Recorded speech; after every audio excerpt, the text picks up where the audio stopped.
Hello అండి అందరికీ KFC style chicken ఎలా తయారు చేయాలో ఈ వీడియోలో నేను చెప్తాను మీకు. ముందుగా 2 కప్పు పాలను వేసుకుని అందులో 2 స్పూన్ల నిమ్మరసాన్ని వేసుకుని బాగా మిక్స్ చేయండి.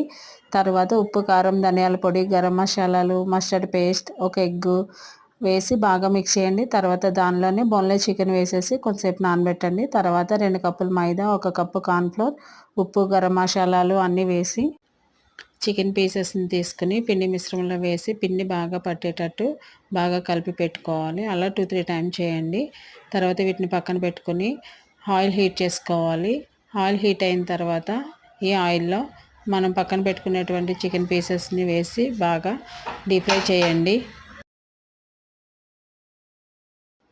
ఇవి గోల్డెన్ బ్రౌన్ కలర్లో వచ్చేంత వరకు డీప్ ఫ్రై చేసుకోండి. చూడండి ఫ్రెండ్స్, ఎంతో టేస్టీగా ఉండేటువంటి కేఎఫ్సి చికెన్ రెడీ. మీరు కూడా ట్రై చేయండి.